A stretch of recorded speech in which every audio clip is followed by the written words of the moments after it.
Koefisien distribusi. Sebelumnya, kita harus tahu dulu nih, apa sih koefisien distribusi itu? Dikutip dari pendapat Vehla pada tahun 1985, pengertian koefisien distribusi merupakan suatu perbandingan kelarutan suatu zat atau sampel di dalam dua pelarut yang berbeda dan tidak saling bercampur, serta mempunyai harga tetap pada suhu tertentu. Adapun prinsip yang digunakan dalam koefisien distribusi adalah hukum distribusi atau hukum Nernst. Bunyinya seperti ini.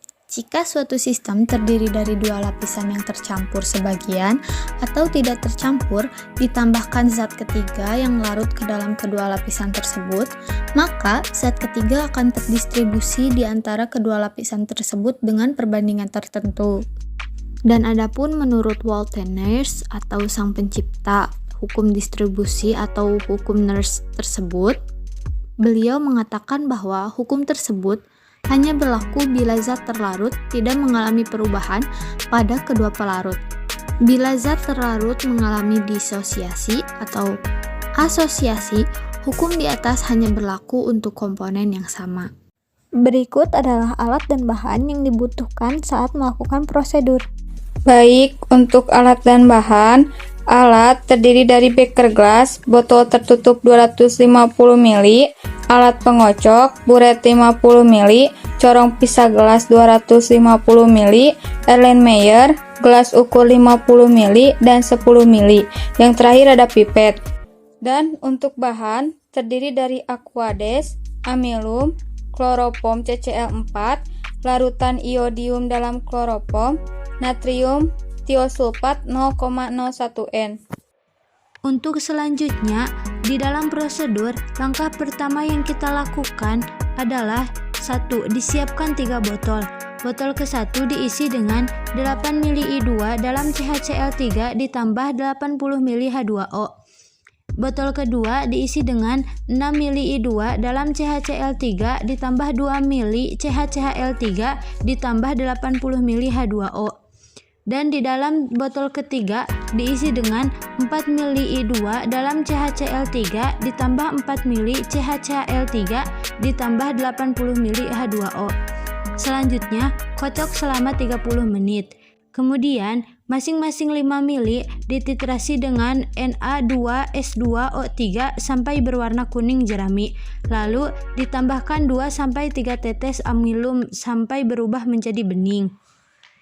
Kemudian, diamkan selama 20 menit dalam corong pisah. Fase 1, I2 dalam H2O.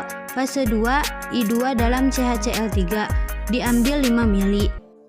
Kemudian yang terakhir, catat volume titrasi Na2S2O3 yang dipakai. Nah, untuk selanjutnya yaitu data pengamatan.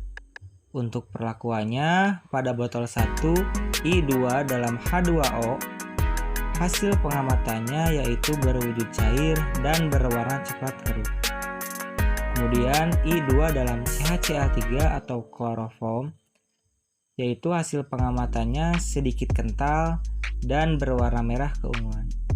Untuk hasil reaksinya, sebelum dititrasi, I2 tambah I sama dengan I3.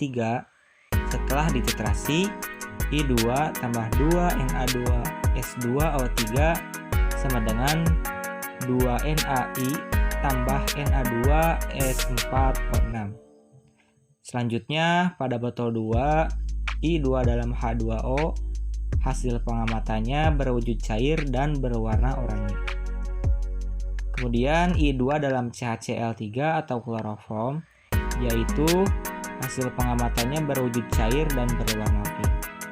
Sebelum dititrasi, I2 tambah I sama dengan I3. Setelah dititrasi, I2 tambah 2 Na2S2O3 sama dengan 2 NaI tambah Na2S4O6.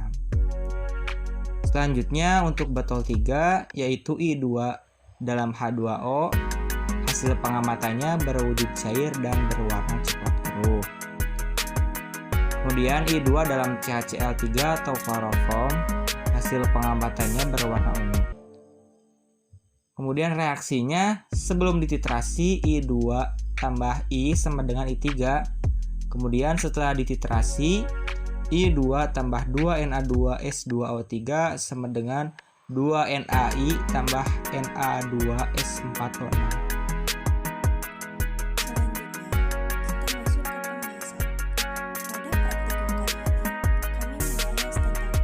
Distribusi dengan tujuan praktikum, yaitu untuk menentukan koefisien distribusi dari iodium dalam kloroform dan H2O.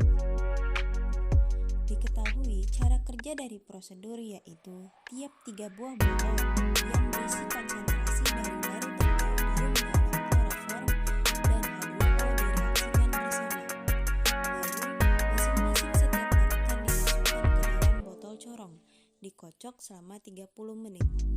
Bila sudah, diamkan larutan tersebut selama 20 menit hingga terbentuk 2 lapisan. Jika sudah terbentuk, pisahkan kedua lapisan tersebut, lalu dibuat masing-masing tiap larutannya, yaitu 5 mili atau fase 1 5 mili dan fase 2-nya 5 mili. Selanjutnya, larutan dititrasi dengan A2S2O3 sampai berwarna kuning jerami. Lalu ditambahkan amilum 2-3 tetes sampai berubah warna menjadi larutan bening. Sesuai data hasil pengamatan, didapat hasil setelah pengocokan, yaitu pada botol 1, I2 dalam H2O atau fase atas berwarna coklat biru dengan volume rata-rata titrasinya 2 mili. I2 dalam CHCl3 fase bawahnya berwarna merah keunguan sedikit kental dengan volume rata-rata titrasinya 4 mili.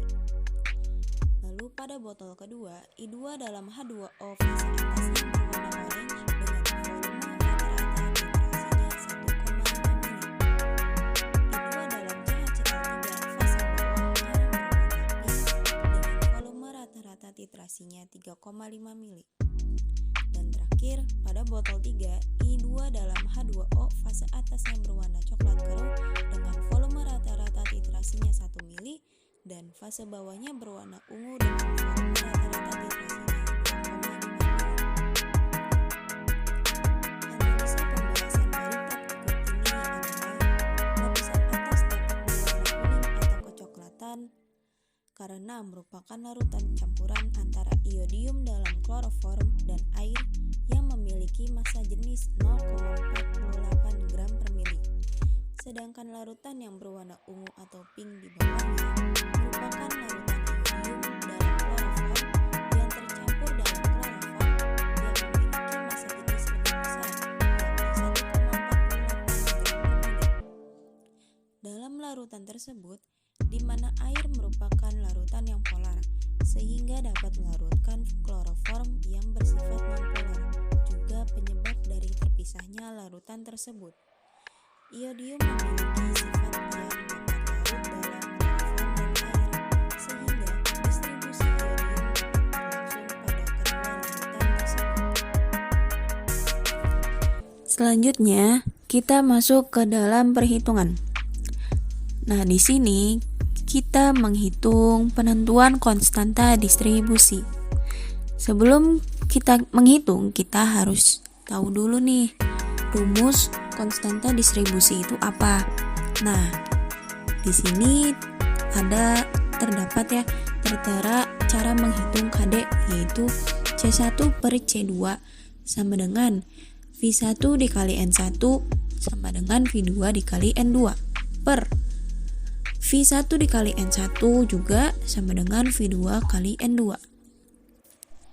Lalu, di sini dilampirkan tabel I2 dalam H2O dan I2 dalam CHCl3. Di sampingnya, hasil volume rata-rata titrasi dari Na2S2O3 0,1 N. Ada botol 1, botol 2, dan botol 3. Nah, ini di sini ada juga hasil dan cara menghitung dari botol 1, botol 2, dan botol 3. Di sini sudah tertera angkanya, rumusnya sama seperti tadi di atas sebelumnya, yaitu V1 dikali N1 sama dengan V2 kali N2 per V1 dikali N1 dan V2 dikali N2. Nah, didapat hasil dari botol 1 hasil KD-nya 0,5, botol 2 hasil KD-nya 0,43, dan botol 3 hasil KD-nya 0,4. Dari praktikum yang telah dilakukan, dapat disimpulkan bahwa lamanya pengocokan dilakukan agar proses distribusi larutan dapat maksimal. Air merupakan pelarut polar, sedangkan kloroform merupakan pelarut nonpolar, sehingga pelarut polar tidak dapat bercampur dengan pelarut nonpolar. Berdasarkan hasil perhitungan didapatkan koefisien distribusi sistem air kloroform yaitu botol ke-1 dengan hasil 0,5, botol kedua dengan hasil 0,43, dan botol ketiga dengan hasil 0,4. Mungkin cukup sekian video kami tentang koefisien distribusi. Kami kelompok 3. Terima kasih.